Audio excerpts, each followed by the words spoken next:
রাষ্ট্র হয়তো এবার সত্যিকার অর্থে নাগরিকের, রাজনীতি হয়তো কিছুটা হলেও নীতি নৈতিকতায় ফিরে যাবে। কিন্তু নভেম্বরের পরিসংখ্যান অন্য কথা বলছে। পুলিশের অস্ত্র লুট হয়ে বাজারে ঘুরে বেড়াচ্ছে, রাজনৈতিক প্রতিপক্ষকে লক্ষ্য করে প্রকাশ্য দিবালোকে গুলি, আবার পুরনো কায়দায় বিশেষ অভিযান চালিয়ে হাজার হাজার গ্রেপ্তার। তার মধ্যেই নতুন নতুন জোট, আসন সমঝোতা, প্রতীকের অঙ্ক কষা, সব মিলে মনে হয় রাষ্ট্র বদলেছে, কিন্তু ক্ষমতার ভাষা তেমন বদলায়নি। এস ও অন্যান্য উৎসের তথ্য বলছে, গত 1.5 বছরে রাজনৈতিক সহিংসতায় কয়েকশো মানুষ খুন হয়েছে। মাসে গড়ে একাধিক রাজনৈতিক কর্মী হত্যার শিকার।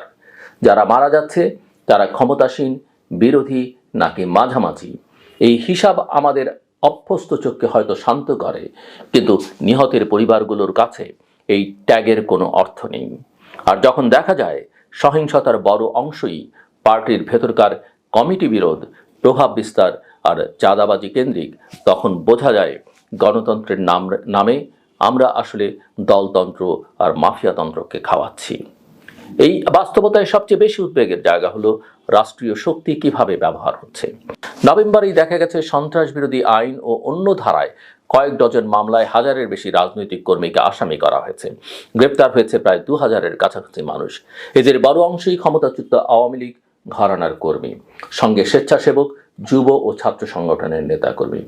একই সময়ে যৌথ বাহিনীর বিশেষ অভিযানে কয়েক হাজার মানুষ আটক। সংখ্যা বদলেছে, টার্গেট বদলেছে, কিন্তু নিরাপত্তা নামের অজুহাতে গণগ্রেপ্তারের সংস্কৃতি বদলায়নি। রাষ্ট্রের ভেতরের অস্থির শক্তিগুলোকে বোঝার জন্য জামায়াতে ইসলামীর সাম্প্রতিক পদক্ষেপগুলো গুরুত্বপূর্ণ। যে দলটিকে একসময় রাজাকার আলবদর পরিচয় ছাড়তে স্পষ্টভাবে ব্যর্থ মনে হতো, সেই জামায়াত আজ খুলনা 1 আসনে প্রথমবারের মতো এক হিন্দু প্রার্থী কৃষ্ণ নন্দীকে মনোনয়ন দিয়েছে। আরও কয়েকটি আসনে সংখ্যালঘু প্রার্থী দেওয়ার আলোচনা চলছে। বাইরে থেকে দেখলে এটি বৈচিত্র্যের রাজনীতি মনে হতে পারে, বাস্তবে এটি অনেক বেশি ক্যালকুলেটেড পদক্ষেপ। বহু বছরের বিতর্কিত অতীত ধুয়ে ফেলার অথবা অন্তত ঠেকে রাখার চেষ্টা। অনেকেই আছেন যারা একসময়ে বামপন্থী অসাম্প্রদায়িক আবহে বড় হয়েছে, যেখানে রাজাকার শব্দটা ছিল সামাজিক লজ্জার প্রতিশব্দ।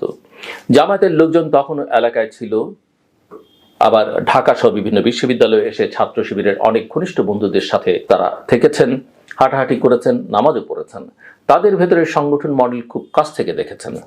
স্কুল জীবন থেকে টার্গেটেড ক্যাডার গড়ার যে মেধাবী ছাত্র মডেল, কিছু পেশাজীবী, অর্থনৈতিকভাবে সচ্ছল কিন্তু আদর্শিকভাবে অস্থির গ্রুপ, আর একটি কঠোর সহিংস গ্রুপ, এই 3-4টি স্তর মিলে জামায়াত শিবিরকে আজকের অবস্থান এনে দাঁড় করিয়েছে। সেই অভিজ্ঞতা থেকে, এমনকি আমার নিজেরও ব্যক্তিগত অভিজ্ঞতা থেকে, এখনকার রূপান্তরকে আমি কোনোভাবেই নির্দোষ ইনক্লুসিভ পলিটিক্স হিসেবে নিতে পারি না। আরও ভয়াবহ হলো তাদের ভাষা। সাম্প্রতিক সমাবেশগুলোতে জামায়াত ঘরানার নেতারা জুলাইয়ের ছাত্র জনতার আন্দোলনকে দ্বিতীয় স্বাধীনতা বলে প্রতিষ্ঠা করতে চেয়ে সঙ্গে সঙ্গে নতুন যুদ্ধের কথা বলছেন।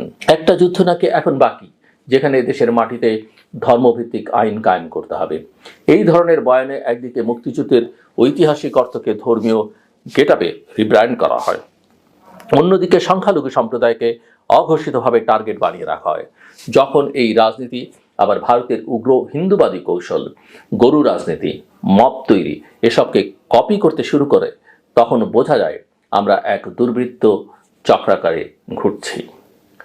মানবাধিকার পরিস্থিতি বুঝতে শুধু রাজনৈতিক সহিংসতা নয়, মত প্রকাশের অধিকারকেও দেখতে হয়।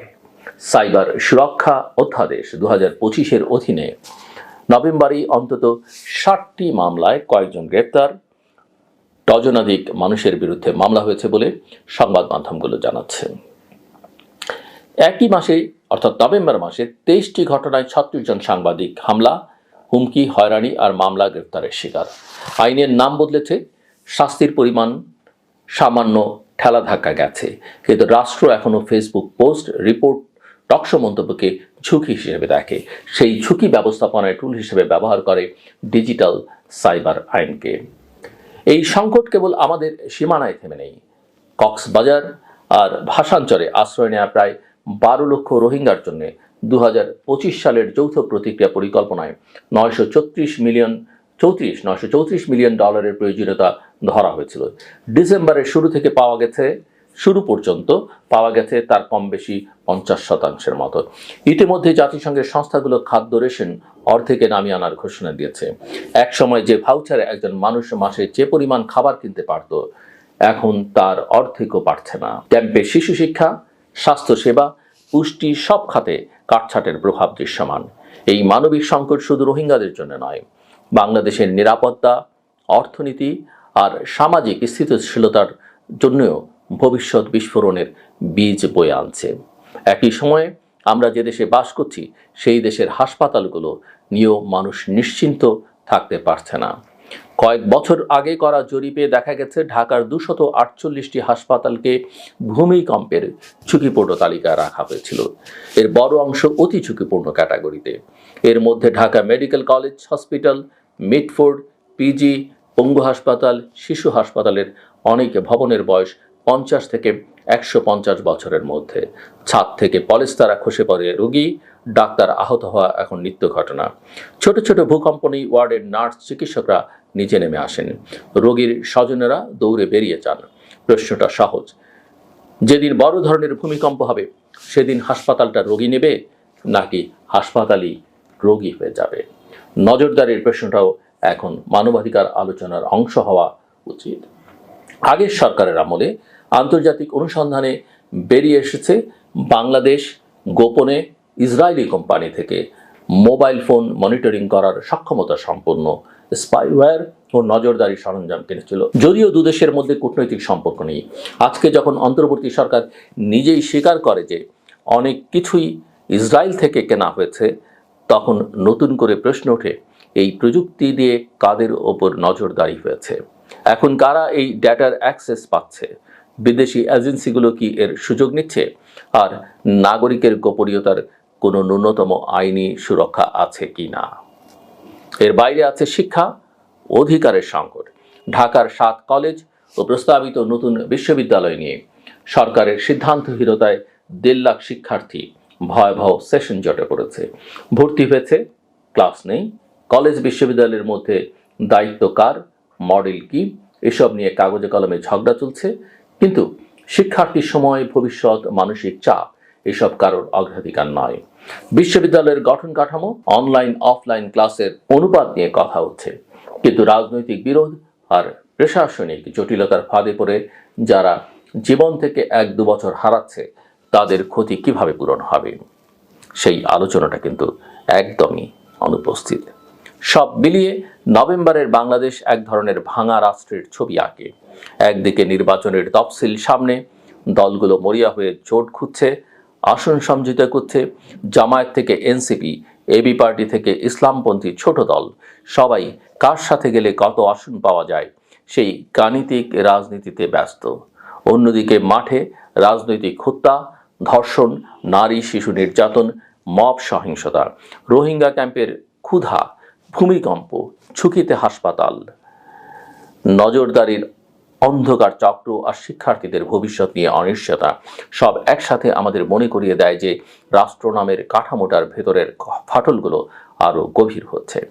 এই বাস্তবতার মুখোমুখি দাঁড়িয়ে কোনো দায়িত্বশীল রাজনীতি যদি সত্যিই নতুন বাংলাদেশ গড়তে চায়, তবে প্রথম কাজ হওয়া উচিত সহিংসতার ধারাবাহিকতা ভাঙা, রাজনৈতিক হত্যা ও গণপিটুনির প্রতিটি ঘটনার স্বাধীন তদন্ত ও জবাবদিহি নিশ্চিত করা, সাইবার ডিজিটাল আইনকে মত প্রকাশের বিরুদ্ধে ব্যবহারের পথ বন্ধ করা, নজরদারি প্রযুক্তি কেনা বেচার পুরো প্রক্রিয়া স্বচ্ছ করা এবং জরাজীর্ণ হসপিটাল ও শিক্ষা ব্যবস্থাকে অগ্রাধিকার ভিত্তিতে পুনর্গঠন করা। রোহিঙ্গা প্রশ্নে শুধু আন্তর্জাতিক সহায়তার জন্য হাত পাতলেই হবে না, প্রয়োজন হবে কূটনৈতিক সাহস, আঞ্চলিক প্ল্যাটফর্মে সত্যিকারের মিত্র খোঁজা, আর একই সঙ্গে ক্যাম্পের ভেতরের মানবিক মর্যাদা রক্ষার সুস্পষ্ট এক পরিকল্পনা। নইলে ফেব্রুয়ারির ব্যালটে যত প্রতীকী থাকুক, যত নতুন জোট সমীকরণই করে উঠুক, নাগরিকের চোখে রাষ্ট্র একই থাকবে, সহিংসতায় অভ্যস্ত, নজরদারিতে ডুবে থাকা, দায় এড়ানো এক ভাঙা কাঠামো, যেখানে নিরাপত্তা নয় ভয়ের রাজনীতি বেশি শক্তিশালী। আমার কথা শুনবার জন্য অসংখ্য ধন্যবাদ। আপনাদের সবার জন্য শুভকামনা।